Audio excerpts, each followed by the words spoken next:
సంవత్సరం ఉచితంగా 3 ఎన్ని 3 గ్యాస్ సిలిండర్లు కూడా మన ప్రభుత్వం ఇవ్వబోతుంది. ఇంకా 18 నుంచి 59 సంవత్సరాలు వయసు కలిగిన మహిళలకి ప్రతి నెల 1500 రూపాయలు ఇస్తాం. సంవత్సరానికి 18,000, 5 సంవత్సరాల్లో 90,000 రూపాయలు మన ప్రభుత్వం ఇవ్వబోతుందని ఈ సభాముఖంగా మహిళలకి నేను హామీ ఇస్తున్నా. ఇంకా 6వ 6 ఏదబ్బా, 6వ 6 ఏంటి? మహిళలు ఆర్టీసీ బస్సులో ఉచితంగా ప్రయాణించే హక్కు కూడా మన ప్రభుత్వం కల్పించబోతుంది. తాడిపత్రిలో ఉన్న మైనార్టీ సోదరులందరికీ నేను విజ్ఞప్తి చేస్తున్నా. 2014లో తెలుగుదేశం భారతీయ జనతా పార్టీ పొత్తున్న ఆనాడు పెద్ద ఎత్తున జేసీ ప్రభాకర్ రెడ్డి గారికి ఓటేసి మీరు ఆశీర్వదించారు, దీవించారు. మీరు ఆలోచించండి. ఆనాడు పొత్తులో ఉన్నప్పుడే హజ్ యాత్రికులకి సబ్సిడీలో పంపించింది మన ప్రభుత్వం. రంజాన్ వస్తే రంజాన్ తోఫా ఇచ్చింది మన ప్రభుత్వం.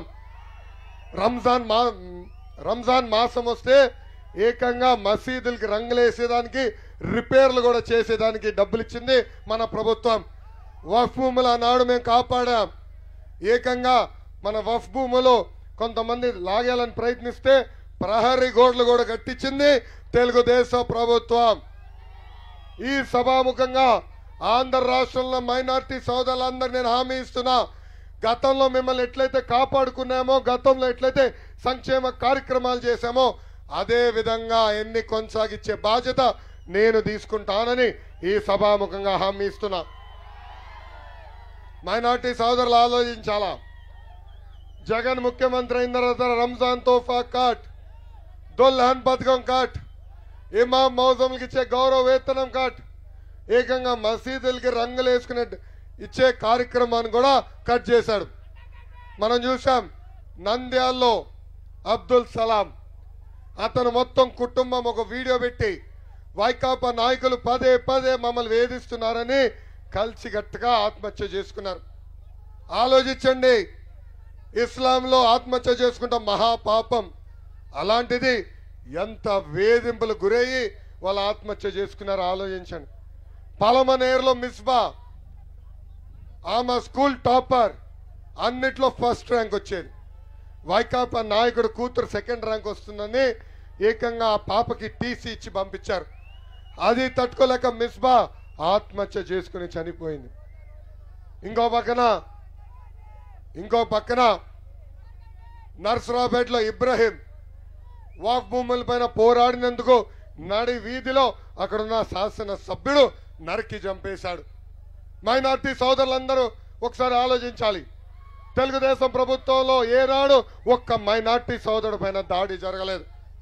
అది తెలుగుదేశం పార్టీకి ఉన్న చిత్తశుద్ధిని ఈ సభాముఖంగా మైనార్టీ సోదరికి నేను తెలుపుతున్నా.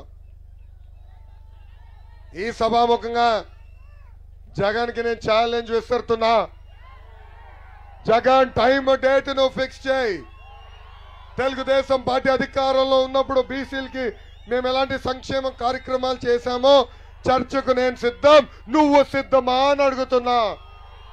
వస్తావా జగన్? సలహాదారులు పంపిస్తాం కాదు, పిల్లిగడ్డం అన్నిట్లో ఏటు ఉన్న విజయసాయి రెడ్డిని పంపిస్తాం కాదు. దమ్ము ధైర్యం ఉంటే చర్చకు నువ్వు రావాలి. మా బీసీ సోదరులు కూడా ఆలోచించాలి. మనకు రావాల్సిన సప్లాన్ నిధులు పక్కదారి మళ్లించాడు ఈ జగన్. స్థానిక సంస్థల్లో 10% రిజర్వేషన్ కూడా కట్ చేస్తాం జరిగింది. ఎప్పుడు లేని విధంగా 26,000 మంది బీసీల పైన దొంగ కేసులు పెట్టారు. 300 మంది బీసీల్ని నరికేసింది ప్రభుత్వం.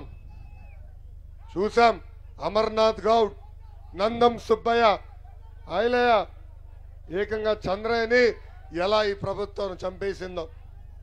అందుకే మన చంద్రబాబు గారు పవన్ అన్న కలిపి జై హో బీసీ కార్యక్రమానికి శ్రీకారం చుట్టారు.